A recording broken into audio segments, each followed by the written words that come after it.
This episode of Outdoor Journal Radio is brought to you in part by the Invasive Species Centre, protecting Canada's land and water from invasive species. Freedom Cruise Canada, rent the boat, own the memories. And J&B Cycle and Marine, your home for all things power sports, boats, and equipment.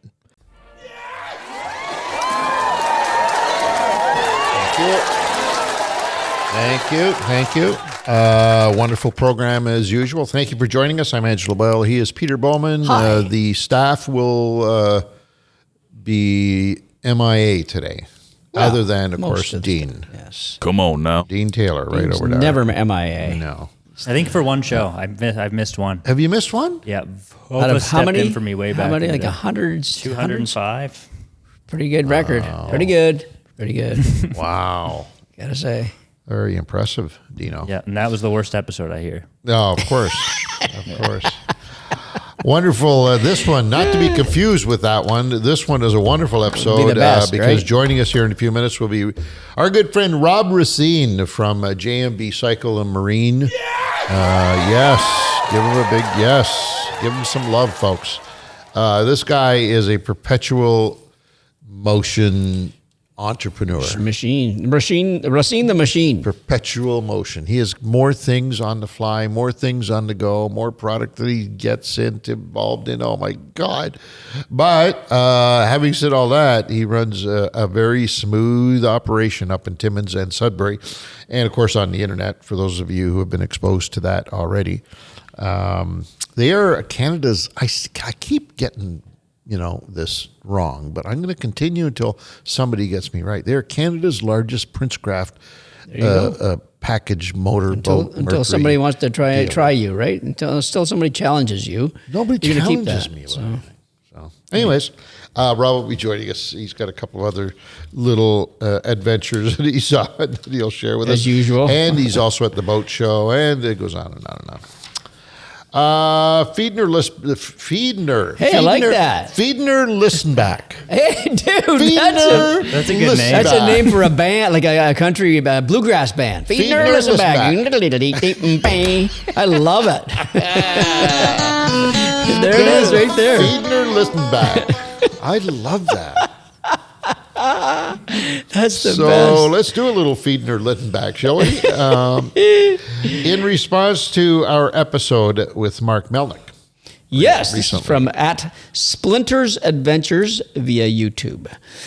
Splinters Adventures says, totally awesome. Had the honor of being the guide for a shoot with Colin McEwen up in northern Manitoba. The late Colin. Correct. One of the best weeks I ever had in a 45-year plus guiding career during my wanders in Canada's far north. Colin certainly was one of the best I ever boated, LOL, and he gave me a little wiggle room to have some fun and get him to crack a smile between all of the serious business of getting it all done towards producing an epic episode, a television episode for the new Fly Fisher, that is. A lot of fun also being in the background for the whole week and then seeing the final cut, which I think will blow a lot of people's minds on that one too. For sure. That's cool. That's great. So he obviously had a great time with Colin, and that's a guy that's 45 plus years of guiding. He knows his stuff. Well, exactly. Anybody who spent any amount of time with Colin will tell you the same thing. Man was, first of all, his passion and love for what he did just could not be superseded by anybody. This guy was so into capturing the moment on film of his adventures, his fly fishing adventures for the most part, that he just made the business look totally different than the rest of us, right? Yeah, I agree. Yeah, for sure. And of course, they made wonderful product. And, I wish I could have shared the water with him. Maybe not a boat, maybe wading with him or whatever. It would have been so cool. One of the things that I will regret for the rest of my life is that, as you know, and probably the audience as well, because I think we mentioned it here a few times, Colin and I had talked about doing an episode together for both shows.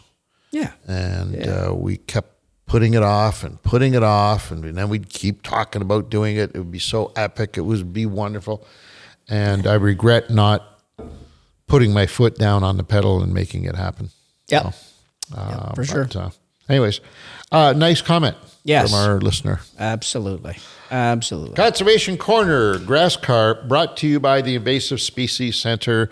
And yes, even though the water's all frozen for the most part, and yes, even though we are months away from open water fishing, this is not the time to stop letting you or leading you to believe that it's okay to stop thinking about the invasive species called the grass carp, because it's not. This is perfect time to catch up on any information that you can get on the species. Just find out what they look like. They're swimming under the ice right now, just to let you know. They are, where we have found them in Canada, they are under the ice. I remember when I lived in BC, we had goldfish in one of the lakes we ice fished. And in the winters, because the oxygen was low, they would swim up to like the shorelines in little holes, in pockets. I wonder if these guys would do the same, because they're not evolved to live under ice, I wouldn't think. They probably... Yeah, it wasn't meant. That's a great question. Meant to be, for sure. I don't know. But they used to come and scoop them out of the lake and shock them and stuff. It was actually like an easy way to get rid of them. Yeah. So. You know what? You might be. They never came into your ice, the hole, like the ice hole. You never saw them ever. No, come that up would have been and try kind of to cool. Gulp an air out of that or something like that. But interesting.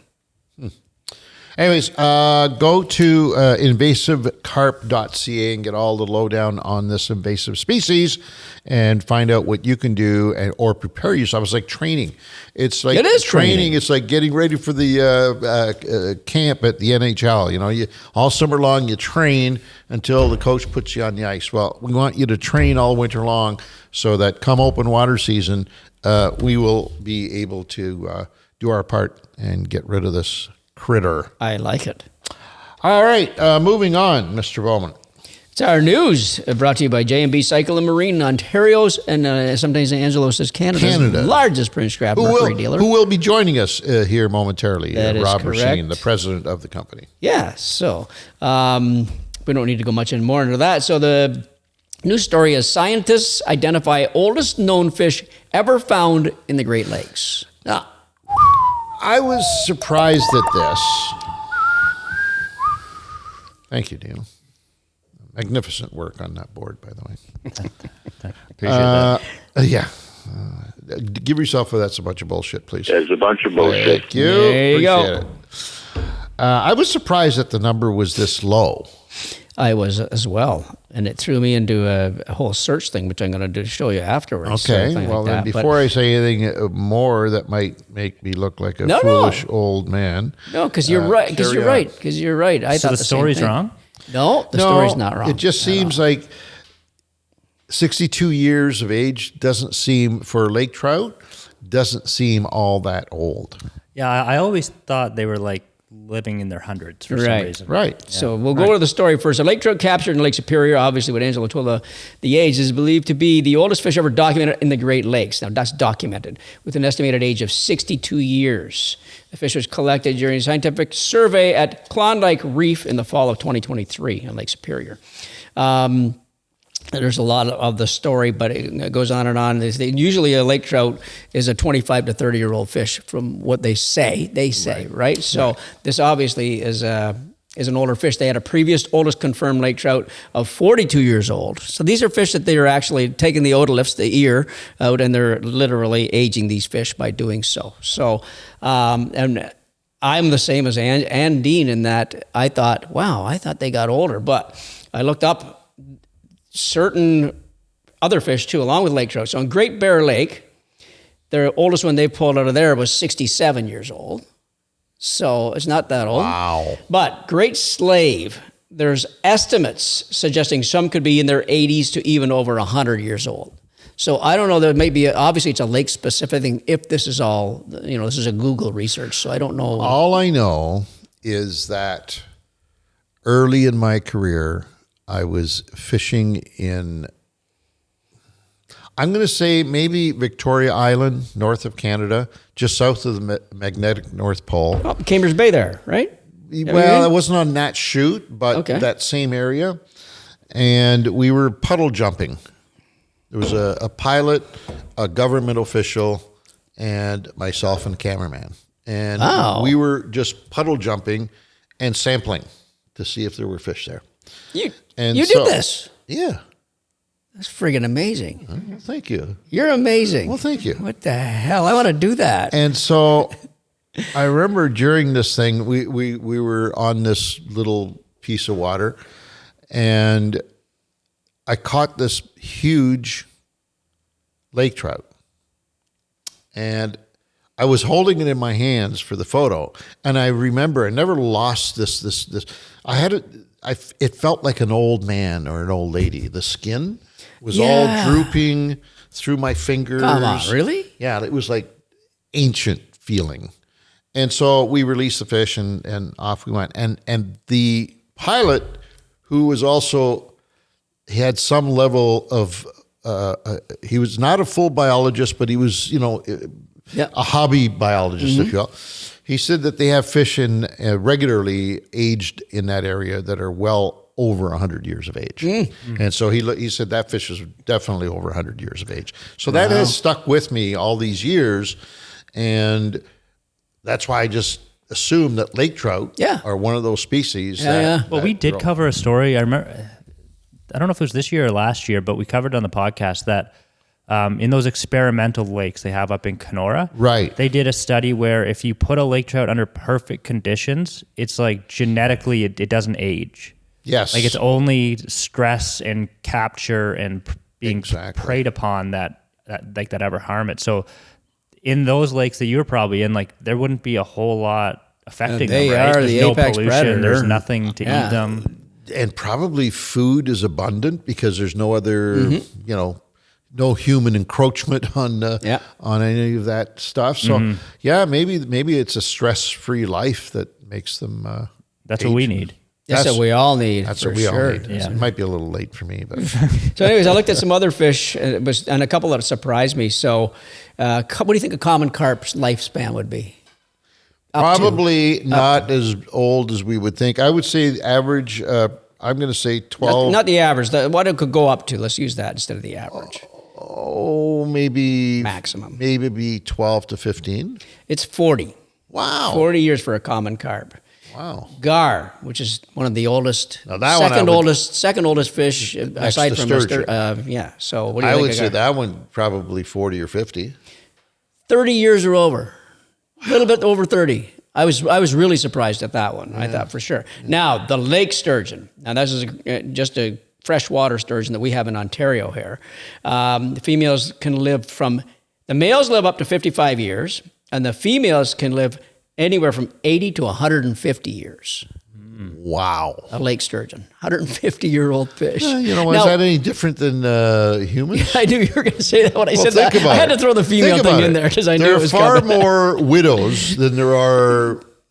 widowers. There's not even a name for it. That's how rare it is. Yeah. But there's all kinds of widows. Yeah. They all outlive their husbands. I wonder what that's all about. Oh, God. Yeah. So walleye, reaching 25 plus years. That's even old for me.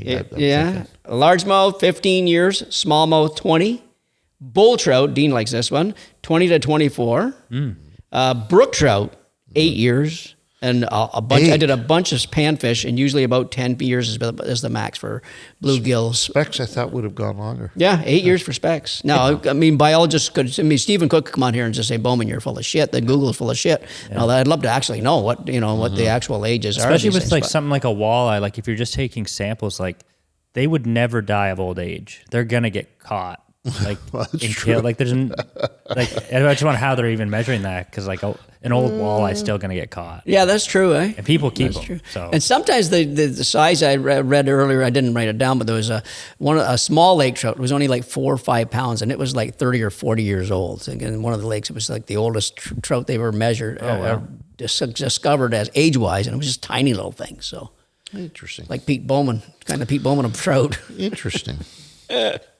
Anyways, hopefully you'll get to fishingcanada.com and read that story because it's a really, really interesting. Neat. Yeah, I love that kind of stuff. That's so cool. A lot of detail there. Fan question submitted by Jeff Carver via email. Jeff says, you guys don't fish saltwater often, and he's right. We don't fish it often enough. Yep. But when you do, especially on those East Coast tuna trips, you seem to love it. if you were forced to fish only saltwater for the rest of your life, what species would you choose? First of all, I'm trying to imagine that. Only saltwater the rest of your life. You didn't say where, so we could Doesn't move a little matter, bit just south, saltwater. right? We could go a little bit warmer than Could. the East Coast if we wanted to. Could. Like right Certainly- now. would certainly help during the winter period. Well, I mean, in terms of excitement and the sheer adventure of it all, and the thrill and all that, it's got to be tuna for me. Really, eh? I think so. I mean, stripers are great. Don't get me wrong, but he's saying you could only fish for one species the rest of your life. I would like to go in pursuit of, the ultimate goat bluefin tuna. Would you adopt the whole personality and be like the crusty sea? Absolutely. Oh, he could fit in very well with that. It wouldn't take much transitioning. Like Sandy. Sandy Viola. I love it. I can see you with that. And you put that little rain hat on, that Newfoundlander rain hat. I would not want to be in charge of the boat. I would not want to do that. So Yeah, you wouldn't be. He's asking what you'd rather fish Right, for, right? right. You can catch. Yeah, I them. think tuna. Wow, I wouldn't because it's too much work. You're getting those big buggers in. But and the it's- adventure of breaking that all-time best, Yeah. that would be the fun. Yeah, I that'd be remember the cool that part. time we were That out would be there cool. and we could see pods of tuna everywhere. Couldn't Oh, catch them. it's We'd chase them all over incredible. the ocean. I mean, Incredible. that was adventure. Yeah. Right? I'd rather do smaller tuna if I was going to do tuna. I'd do those yellow tails, yellowfins, whatever they're called, or Yellowfins, something yeah. like that. Just something you could actually cast to or something like that. Because I wouldn't even have like a rooster fish. If I could pick one, probably be a rooster. I never caught one, but it's always a bucket lister for me. So a rooster fish down in Costa Rica or something like that, because you can get them on top water and stuff. But otherwise, it's a good question, but Yeah. it's beyond for sure. I think it'd be cool. But anyways, I assumed he meant here in Canada, by the way. Well, if you did, then if you want one in Canada, I'd have to do saltwater stripers then. Oh, that's a good would do one. that. That's a good pick. This episode is brought to you by Sail. Sail is proudly Canadian and stocked with over 100 Canadian brands you know and love. From rods and reels to sonars to kayaks and every last lure you've seen on the Fishing Canada show, Sail has all the gear to get you on the water. Drop into one of 12 stores across Ontario and Quebec and talk to the real fishing specialists, or gear up online anytime at sail.ca. Sail, the ultimate destination for your outdoor adventures. This episode is brought to you by Anglers Leaderboard and its Spot Mapper feature. Spot Mapper connects your catch data to your spots, allowing you to view your catch history. With Spot Mapper, your locations stay completely private. Only you can access them, so your favorite spots stay your secret. Learn more at anglersleaderboard.com.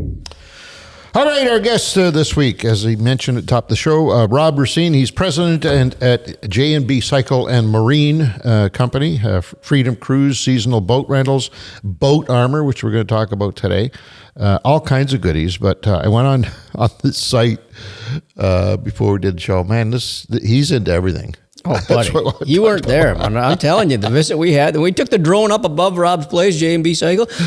It's like, what the hell? He's got half a Timmins in one yard there. It's like, oh my God, it's huge. Welcome to the program, Rob. Hey guys, how are you? Good. How are We're you? doing good. I'm glad I'm not you, is all I got to say. Yeah. And of course, adding to all this is the week of the boat show. So Yeah. you're obviously a big player in that arena as well. How do you do it, man? How do you do it? Like, He's young. He's still young. Look at him. well, I know. Yeah. So that's what keeps me young, right? If you stop moving, then you just seize up. So you got to keep going. True enough. No, things are good. We had a great season last year, and the boat show is, of course, the precursor to this to the upcoming season. Lots of positives, good programs. We've got good inventory.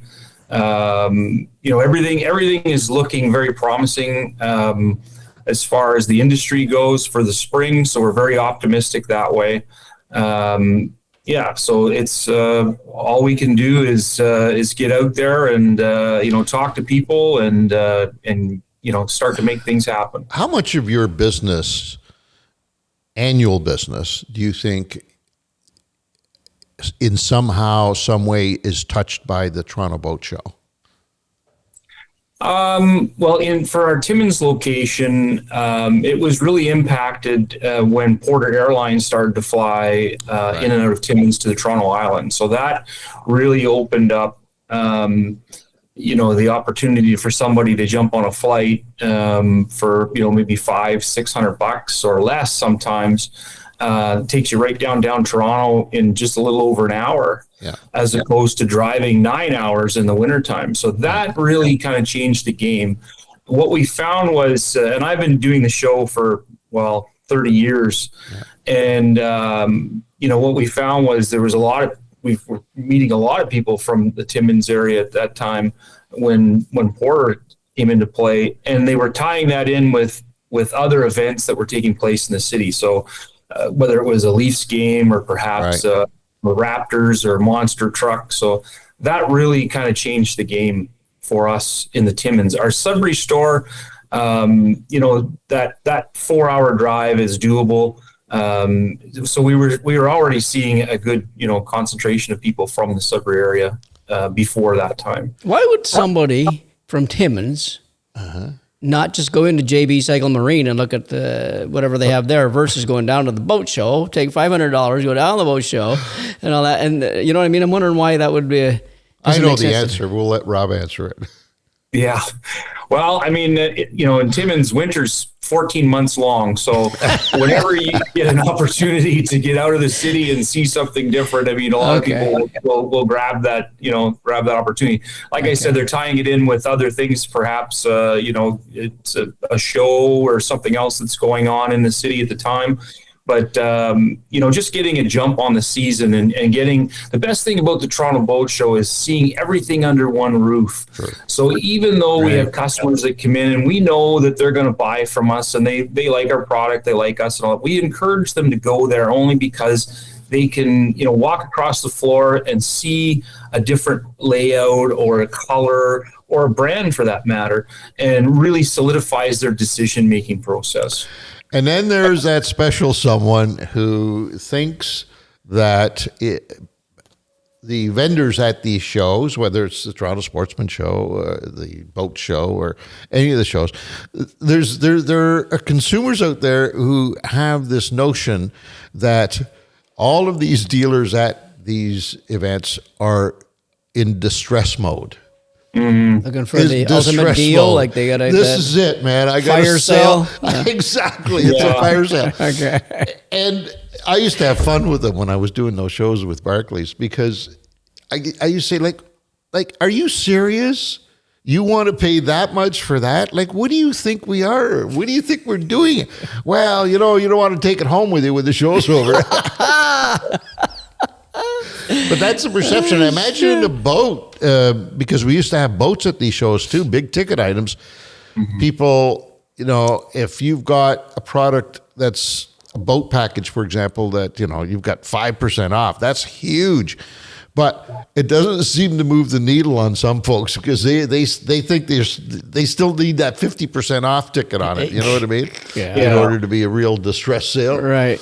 But it's fun. It's a wonderful, like you said too. It's an opportunity for them to completely immerse themselves in the purchase. Right? They really can wrap themselves up with the whole experience by going to these shows.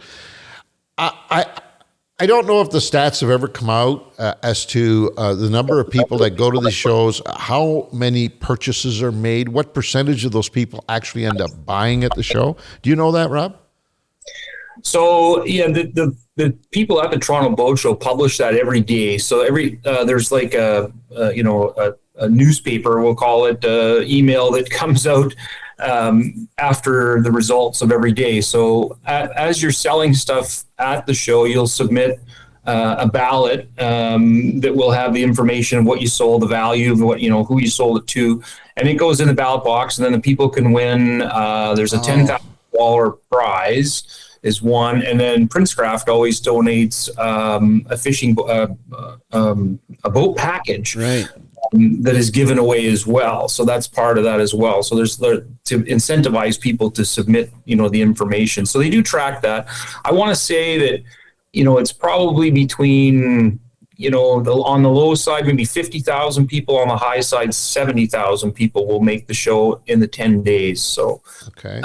that is, the gate is definitely tracked. But And how many packages would be sold in that period of time? oh my goodness, I forget. And again, they do provide that. I can't recall exactly what it is, but in the print press. I'm just curious. I'm just curious as to how many people that actually go to these shows end up buying, because I'll bet you the number's pretty low, because most people go there just to spend a day, in the boating world, because that's what they love to do, right? Yeah. Well, I mean, there's the biggest advantages of going to the show, or as I said, is that you can see everything under one roof. The other thing is there has been a lot of changes in the last year between tariff implications, currency, that sort of thing. So there are some product out there. There will be some product out there that dealers will have. They're either carryover from last year or late bloomers, that sort of thing, that will have a competitive pricing advantage, we'll call it, in the market. And there's only a limited supply of that. So when you go to this type of show, you're kind of, the first base with this stuff, right? You get first pick. The other part of that is if you were looking at custom ordering a boat, this is kind of it. So after January, the window will close. So meaning that production, for the most part, with Princecraft, for example, on their pontoon boat series, is into May now. So by the time we come out of the boat show, well, that production will be into June or July. So if you're wanting the boat for spring, you need to either be at the Toronto Boat Show and do that, or see your local dealer who's participating in the programs and that sort of thing, and get your hand up, because so there is some some pressure there. Yeah, there's urgency there for sure. Is there a system, Rob, with you and amongst, let's say, all your Princecraft dealers, for instance, as the same as in the car industry, where I looking for a black truck with that, and they don't have it on their lot, but they go to the next guy over there. Do you guys do that as well?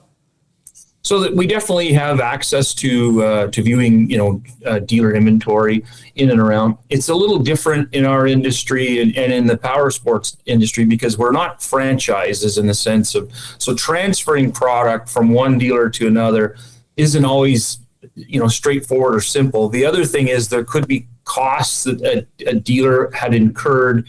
Let's say if it's a 2025 model that that they received in July and they didn't sell.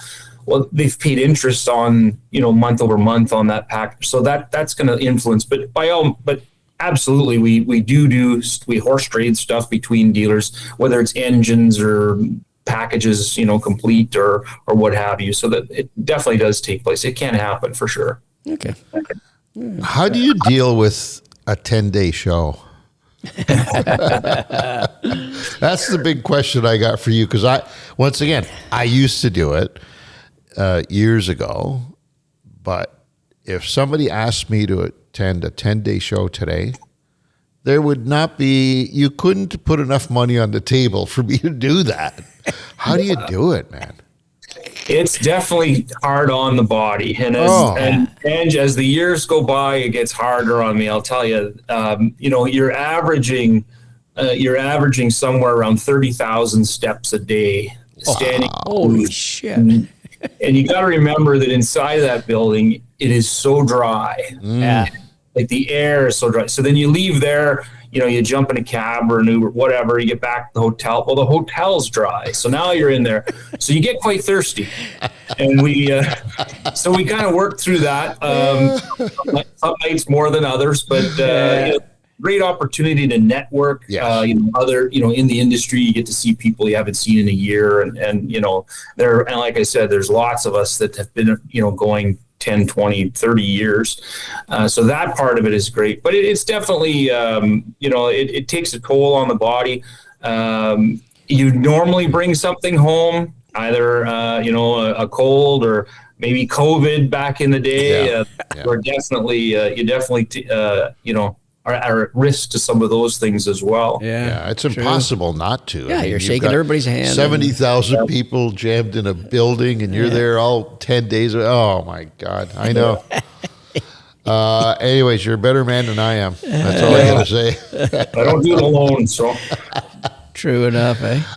Freedom Cruises. I want to talk about that a bit because it's totally different. I'm assuming you'll be talking to folks this week at the boat show about that too. Maybe you can just tell us what that is as well.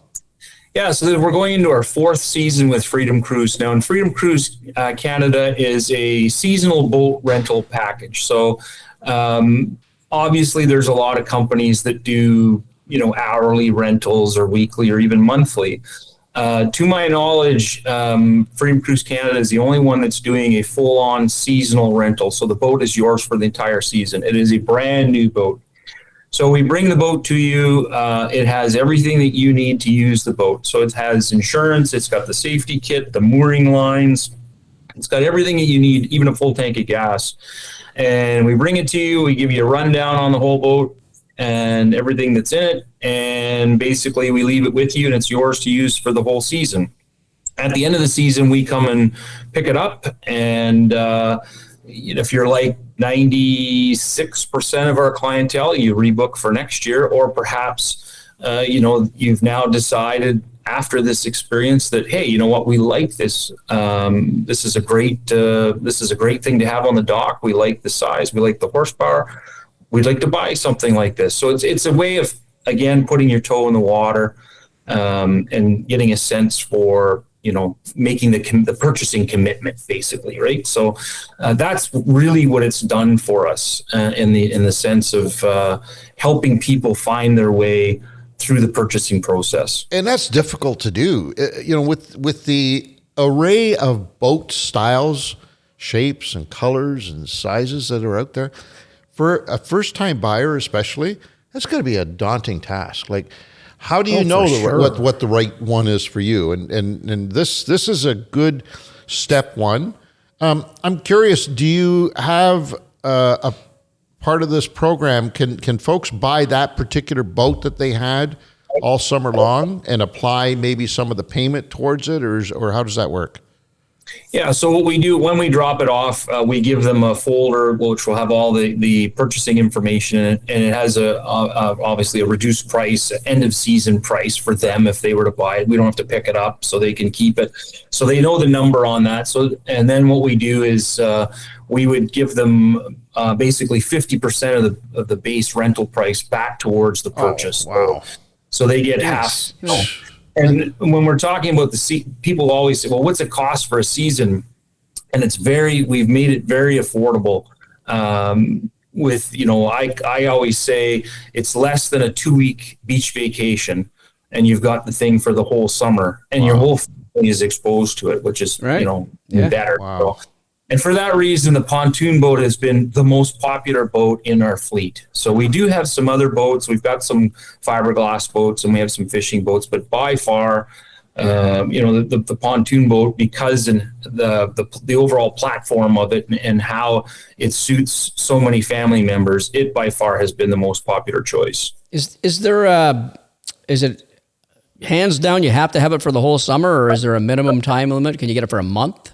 Or, So we've had those requests where people are like, I only need it for, a couple weeks. We're doing an Airbnb and we only need it. So that makes it really difficult because our costs are fixed. So the cost of the package is fixed. If I knew that I could re-rent that same boat, a couple weeks later to somebody, in that similar situation, then it would make sense. Otherwise, no, it's and the season consists of, we're usually, we're trying to get the stuff out the door the end of May, but really the thrust of it is kind of mid-June. And really that's when the boating weather really gets to its best. Yeah. And, we're picking them up somewhere around Thanksgiving.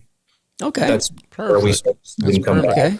We were talking this morning before we went on air about insurance, health insurance, and it just dawned on me to ask you this question about this. How does the insurance work on one of these? So if I rent this for a summer, yep. Does my fee cover me insurance wise, or am I obligated to put insurance on it separately? So we connect the dots as far as the insurance is concerned. The difference is the insurance, let's look at it as if you own the boat. It's very similar to that. Okay. So the liabilities and that sort of thing would be on you, no different than if you owned a boat. So we've had questions in the past where, two neighbors, saying, hey, listen, we'll go together on this, and we're going to rent it together. And it's like, no problem. You can share the cost in that. The issue with that is one person has to basically assume the liability. So who's going to hold the bag? Which one of you is going to say, I'll take the responsibility and, we'll put it in my name? Well, that's all of a sudden where, we're all friends till something happens. So, Yep.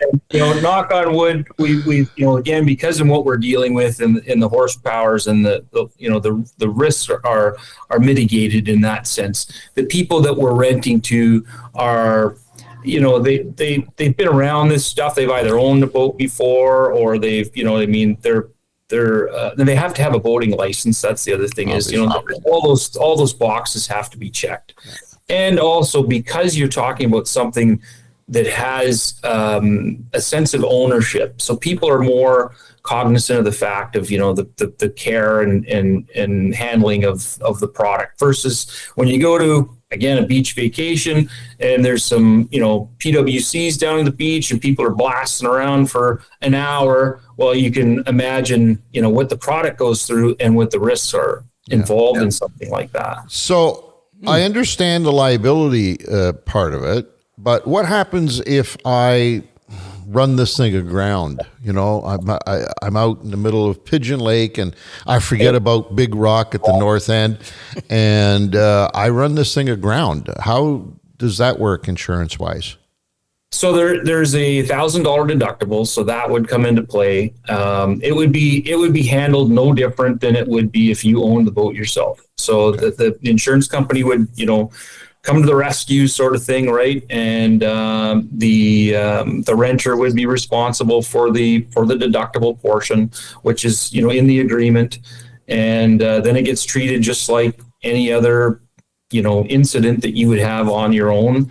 And that's kind of how, and again, knock on wood, we haven't had any really, other than, a couple props being touched, that sort of, sure.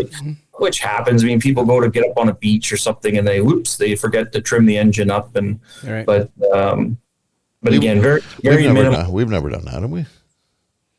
We might have did it once. I remember once a long time ago. We were fishing a real shallow shoal for smallmouth at night. Long time no ago, moon. About 2-3 months maybe. Hey Rob, now that you've been doing this Freedom Cruises thing for a while, do you rent more boats for the season now or sell more boats, J&B Cycle Marine? Oh, we're still selling good question. Way more boats than we're renting. For sure. But the rental number has grown year over year. Part of the challenge that we have, the biggest challenge we have is logistics. So that this is, I only have so many drivers, I only have so many trucks, and I only have so many days in a week that we can move this stuff. Right. That has been a bigger challenge. So because of our two stores and their locations, so, Timmins and Sudbury, we've really focused in on, Sault Ste. Marie through the North Bay, up to Kapuskasing, and, we'll say the Parry Sound, Nobel area, kind of in that has really served us well. We've had inquiries from Ottawa, the Rideau system. We've had inquiries from the Kawarthas. We do have a couple boats, like one, Wasaga, down in the Minden area, but we try, because until we get a partner in those markets, right. Just gets really tough to do a really good job with. Yep. So yeah, I got you. Okay. Yeah, that would be a gold mine to me. The Kawarthas and you could get in there, with the Halliburtons. Oh my God. Oh. You'd think so anyways, because there's so much water here, right? And one final question, then we'll move on from this. But as you can tell, we're fascinated by this part of your business. The Freedom Cruise thing, for me, from the first day you told me you were doing it, I was like, wow, what a wonderful idea. Mm-hmm. What happens to that inventory once you take it back? Is there like a blowout, clear out bin in your property somewhere? Boat I don't bin. know. What do you do with that? Yeah. So, they all get sold. So every year we replenish the fleet. So they get picked up. After they get picked up, they come back, we catalog them, we photograph them, we clean them, service them, and then we wrap them for storage. And they'll start selling, some of them sold, almost as soon as they were back.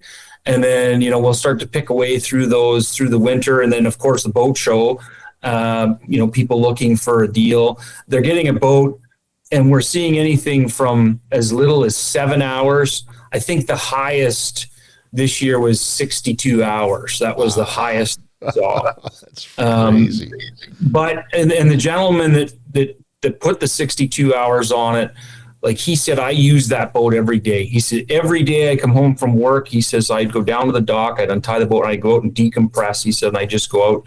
So he figured that he would put more than that on it, but he didn't. Because the other thing with a pontoon boat, I mean, a lot of people they're shutting down. They're either on a sandbar, or they got the anchor out, or they're drifting, or they're talking. Yeah. Some people use it as an extension of their entertainment area at their cottage. It's just tied to the dock, and everybody's sitting in it. Yep. So the usage aspect of it isn't just the engine running. So there's other benefits to that. But yeah, no, we do sell all the fleet. So if for those returning customers in the fourth season, when we come to them, this spring, they'll get another new boat. That's fantastic. That's awesome. Great business, man. Yeah. Good on you. This episode is brought to you by Angler's Leaderboard and its photo measure feature. Angler's Leaderboard makes every catch count by integrating seamlessly with their patent-pending AI-enabled fish measurement board. Now you can automatically measure catch length and detect species in seconds just by using your smartphone camera. It's fast, accurate, and reduces handling. So now you can release healthier fish and keep fishing for the big ones. Learn more at anglersleaderboard.com. Boat armor. Yeah, what's the deal there? Well, you're into that now, are you? So yeah, we're probably 3 years into that as well. So boat armor is a product that we saw a need for in the north primarily, just because of the amount of gravel roads that are traversed when people are towing boats. So it's a mesh netting system that goes mounted onto the trailer, V-shape, allows you to access the winch, so it remains on the trailer at all times. So you can trailer it with or without the boat. It's not attached to the boat in any way. It's affixed to the trailer.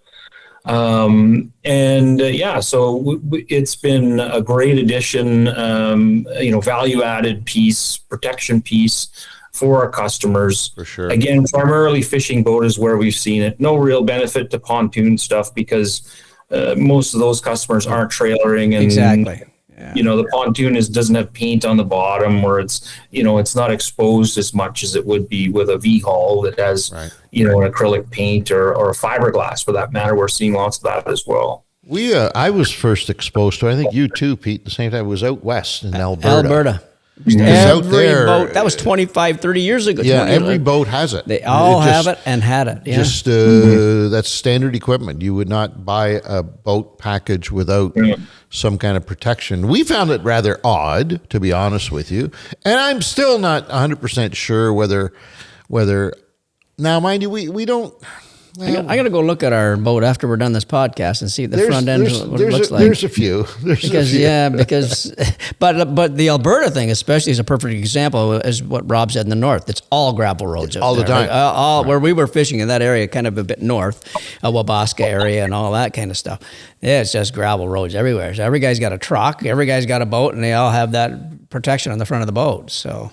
Yeah. What remember, it's not just the gravel road travelers. Just think of the road construction that we have. Fresh asphalt, that sort of thing. There's a lot of stuff, grime and different things that end up on your boat that you don't have to go on a gravel road to. Yeah, that's true. Damage, however small it might be, but it's there. Yeah. What percentage of your locally sold boats, whether it's Timmins or Sudbury, what percentage of them would have this sold as part of the package? So more than half would see them going out the door. Yeah, for sure. No kidding. Wow. Yeah. Good. That's great, because I would have not thought that at all. What's the price of something like that?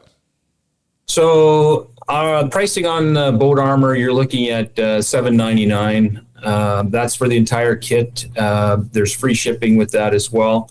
So we can ship across Canada for that price. It comes with a video for installation, very straightforward. Less than an hour, you've got it installed. It's fully adjustable, so you can change the angle that's mounted to the trailer.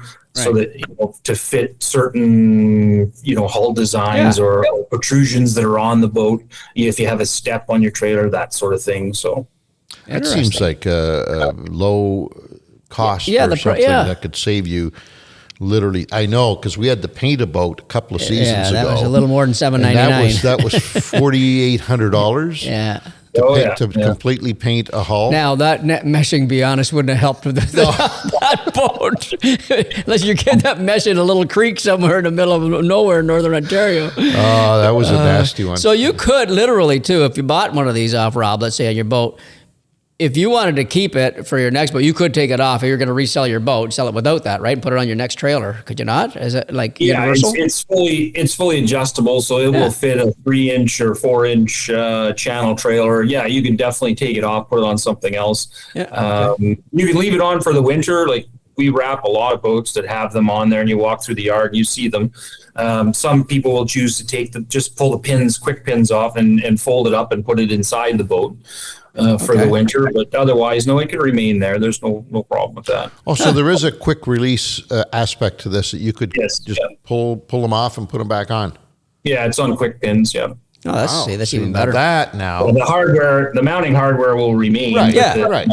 Yeah, which would be fine. That's not that. I like that concept of it at all perfectly. Yeah. Well, that's fantastic. Like, what's next? What are you working on now? There's got to be something else you've got cooking. Oh boy, I don't know. I better be careful. My wife might be around. But, exactly. If you were to pan that camera, I've been in Rob's office. If Rob was to pan that camera around and see all the nice little things he's got, including that motorcycle in there, people would their mind would be blown with the shit that he has going on. I've got a lot of passions in life, and unfortunately, there's just not enough time for all these things. And people say, "Do you golf?" And I said, "Well, I can golf," but I said, "Man, I don't know where I would, pardon the pun, wedge that in, because golf's a commitment. It's like a whole day thing, and I could do multiple things, in my industry rather than go golfing." So, hey, Rob, I got a question for you. If you can come up with this out of your head. What was in 2025, by the end of 2025, what was the most popular Princecraft boat that you sold? Do you know? Model. It's, for us, it's going to go to the pontoon boat for sure, just because of our market up here in Northern Ontario. Lots of rivers, lots of, smaller lakes. So the pontoon boat will win, whereas our Sudbury store, the V-Haul stuff by far exceeds the pontoon stuff. Really? But, so Vectra, the Princecraft Vectra 21 with a 60 horsepower, there's the dead ringer right there. That's the one. Really? Okay. What, 20 foot? 21? 21 foot. That's perfect. Yeah. 21 foot Vectra 21 with a 60. That's what would a basic package be worth? That package there. So that one there, you're, we'll call it roughly 40. Depending on how you're equipping it, what model specifically, 40-ish is where they. Okay. That's perfect. Yeah. That to me is the perfect range for a family boat. Yeah. Was there a popular fishing boat, V-Hull at all in Princecraft? Oh, for sure. The 175 Max would be the number one fishing boat that we have. So that's what the 115. It comes with the bow cushions, and the stereo, the swim ladder, the top, the trailering cover, and that's closer to the 60 mark. But it's but definitely that's the winner there. Right on. Interesting. With the prices of boats nowadays, all in that 100,000 plus, it sort of seems like you say, my God, how am I ever going to be able to afford it? But I guess we could say the same thing about a house, right? Right. How am I ever going to afford it? But people do find ways of affording it. And obviously with packages in that $40,000 range, man. Yeah, I mean, you have to know your limits, obviously, too, right? If you looking at a bass boat in the U.S. that's fully rigged out at $200,000, and I just can't do that. But you know what? A $50,000 Princecraft, I can certainly do. You know what I mean? You just gotta. And a lot more versatile too, by the way. Yeah, exactly. Less money and more usability. Yeah. The other thing you have to remember with a boat is of all of the recreational products that exist today, with the exception of aircraft, a boat is the one piece that has the least amount of depreciation. Oh. They, over the course, like we're seeing people trading stuff in that's 15 years old, and they're almost getting what they paid for them 15 years ago. Wow. That's interesting. That's a great note for people to. Yeah, boats do not depreciate like most other things. Yeah. Interesting. Are you a Garmin dealer by any chance? We are, yes, we're a Garmin dealer. How's the live scoping up there? Are a lot of people buying it up in that area, forward facing? Yes, it's definitely something that is, in the last couple of years has gained traction and has stirred a lot of interest in the and some controversy, right, Ange? Yeah. Yeah. But yeah, so, and then the pricing is getting better on them too. We have the Eagle Eye 9 now, which the winter kit, which is very well positioned in the market price wise. It's only single channel, it's only one perspective sort of thing, but does the same job, especially for ice fishing. But yeah, we're not only seeing people buying with the Garmin forward facing, not one unit, but sometimes two and sometimes three. Right. Yeah, for sure. Listen, we were doing, we're still working on one of the episodes that will be airing this season. I think the last episode of the year. We still haven't finished it yet, so we were working on it on a daily basis. And it happens to be about technology, where it came from and where we are today. Mm-hmm. And so we've been working a lot on research for electronics, in particular sonar. And man, I'll tell you, where would we all be today if it wasn't for the technology in this industry? Every year coming up with something just a little bit different, something, a new twist on things that have kept us going, to shows and making sales and all that stuff. This industry has been I think founded on entrepreneurship like no other industry as far as I'm concerned, and inventors in this industry have really shone. Mm-hmm. And it's been a joy working on this episode the last couple of weeks, trying to put that together. But where we've come from when we first started in this business to where we are today, I don't think any other industry can claim the advances that we have had and we've dealt with, with the latest being forward-facing sonar. But it's fun along the way too. It's so much more fun, right? It's learning more. It's kept us on our toes, right? Yeah. Yeah, the biggest thing is, I think for me, that it changes your perspective of fish behavior. Big time. Absolutely. Where you always believed fish were, and they are many cases in those, those rock piles and that sort of thing. But who would have thought that a walleye would be suspended at 10 feet of water in 60 feet of water? Exactly. Yeah. Why are they there? Never. That's the kind of thing that's been a real game changer in the sense of how people fish. Yeah. So now we'll call it hunting. So it is. What it's done for me is much along the same lines, but I always had a perception that a fish was a fish, and that whatever that fish is doing here is the same as that fish that's there, and that species right now under these conditions is doing this. That's what I learned was all wrong with this technology, right? Because at any given moment, any given time on any body of water, that Yeah. same species can be doing 10 different things.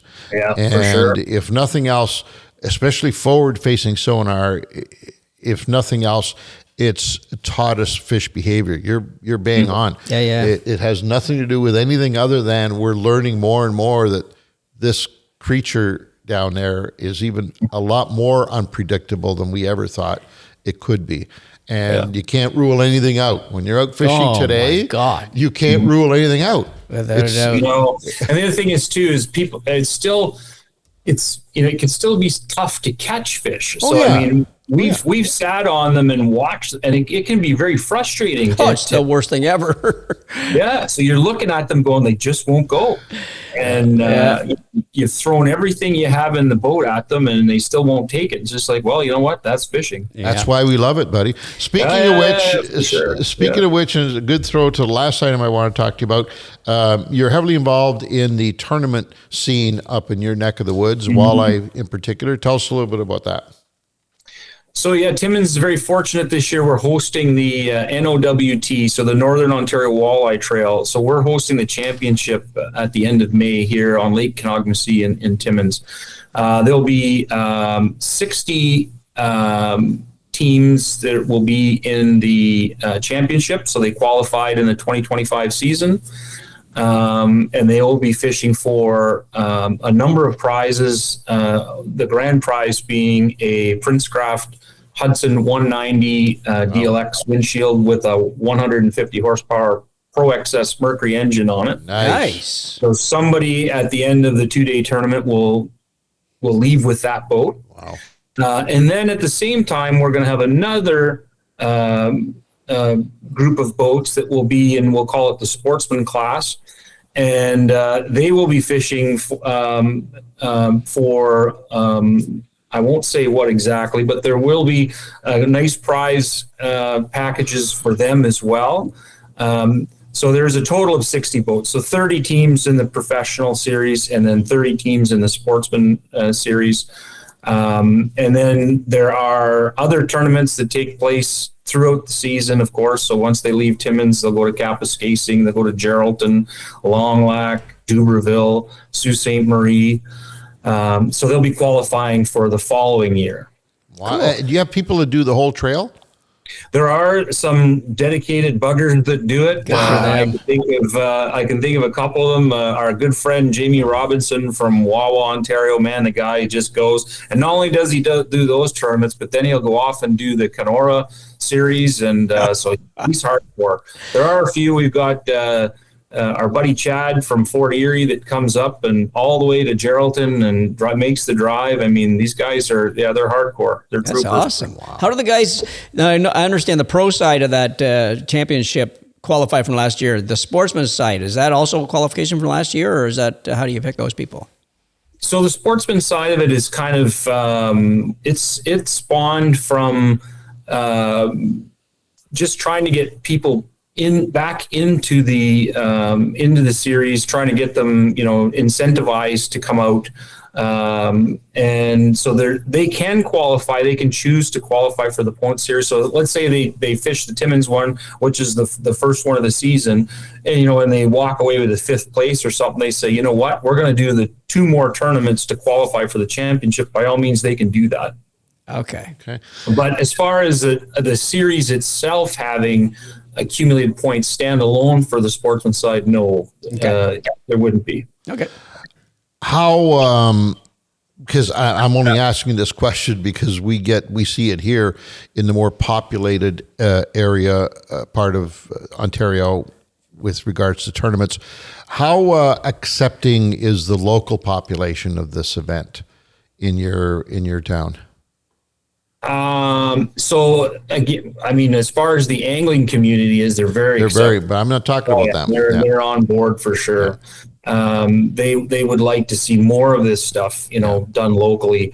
Yeah. We've talked about doing, something in the winter, nice. Actually on the lake that Pete and the guys came out to when they were up here. So, which is, like you said, you could take a bus to it. Mm-hmm. So we're talking about that sort of thing. And just to kind of re-inspire people to come out. I mean, it's not about, the winning first. Sometimes it's your personal best. Sometimes it's introducing your daughter or son to fishing, maybe spending time with your dad. Yep. That's the kind of thing that really, fishing does that is much different than a lot of other activities. Yeah, for sure. Is there you guys will know, hopefully, Dean, maybe you can jump in on this one. Is there a series of ice fishing tournaments that anglers can sort of follow that milk run, much like the trail that Rob is doing? That's a great question. I've never heard of that happening here. I think that'd be great. Yeah. Where it's even easier access. You don't have to have your boat, motor trailer, and trailering up. But, you got to have the package. You got to have all the tools. You got to have, that would be kind of cool. I bet you Lake of the Woods has something like that. I don't know. I feel like they would with the ice roads going. But nothing up north, Rob? Do you know anything up north that's got that? So I'm not aware of any series per se. Like a trail, an ice fishing trail. That I know of, there are some pretty big events. Like Wawa puts on a big one, a trout one. Matagami First Nation will have a pike tournament. There's a couple, and obviously Powassan or Lake Nipissing, I'm sure has. But one of the things that you may know, Dean, or is the virtual. Throughout the season, people, be it species or however they're doing it, that is something that is definitely gaining in popularity. Yeah, I just thought it'd be kind of cool. Oh yeah, it's actually a great idea. What? I think so. A couple of guys, and you do the same concept, the team concept and stuff. I think it'd be great. Anyways, obviously, you are not looking for things to keep you occupied, my friend. No, I got a full plate. Yeah, you sure do. The boat show he's at right now is a break for Rob. It's on vacation. Yeah. God. Listen, we always appreciate your support, and we certainly appreciate you coming on the program. Audience loves hearing what you're up to, so let's make it a little more frequent. Yeah, no, that'd be awesome, guys. I appreciate your time, and I certainly appreciate you coming up to Timmins. The boys, did they behave? Did they behave while they were up there? You know what? I will say this, and I should have told you before. I was really impressed with how long of a day they put in. Oh, yeah. Anytime anybody comes up, whether it's a rep or anybody new, say, well, we'll get together, have some wings and maybe, a pint or something tonight. We did not do that with those guys. Honestly, you can check the receipts. They did not do that. We disappoint so many people. Yeah. Because you're right. When we're going into an area, there's a certain amount of anticipation and excitement from the local folks, especially if they go out of their way to put stuff on for us. They're disappointed as hell because unfortunately we're up there to work. Yeah, it's not like we don't want to get together with anybody. That's the first thing we want to do. We got to get back with Rob and the boys, but they were up early, gone. We met them out on the water and left them out on the water. They were there till dark. They come back into town. They dropped the boat off one night so we could charge the batteries and have it ready for the morning. And they had I won't steal the thunder, but they had an appointment at 6 a.m. the next morning.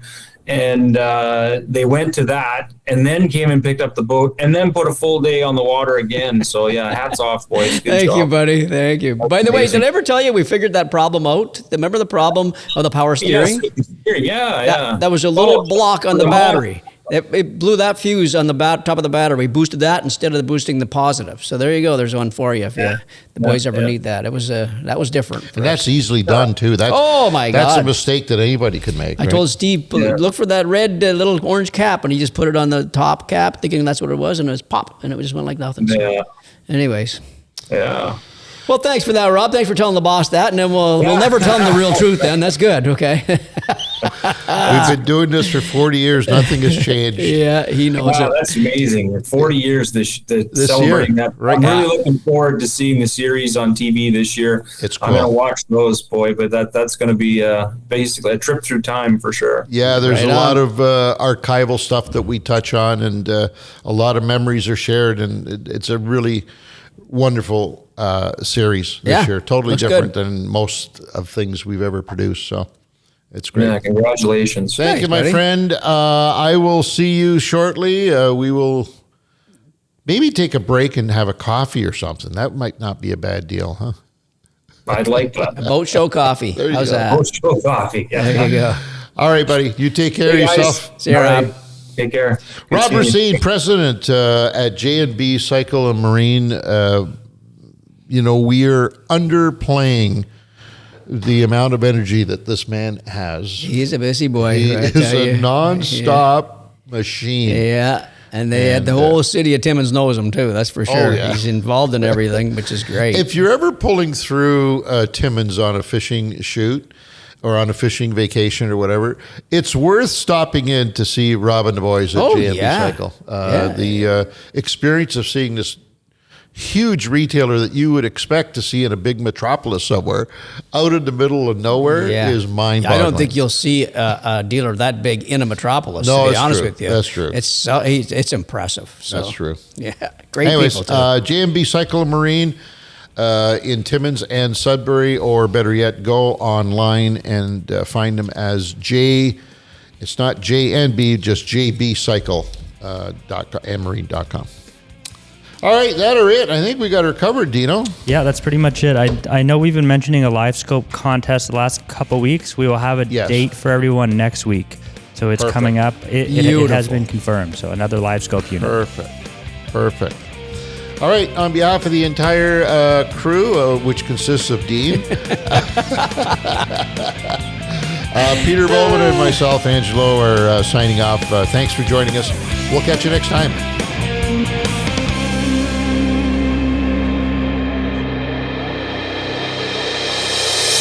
This episode of Outdoor Journal Radio has been brought to you in part by the Invasive Species Centre, protecting Canada's land and water from invasive species. Freedom Cruise Canada, rent the boat, own the memories. And J&B Cycle and Marine, your home for all things power sports, boats, and equipment.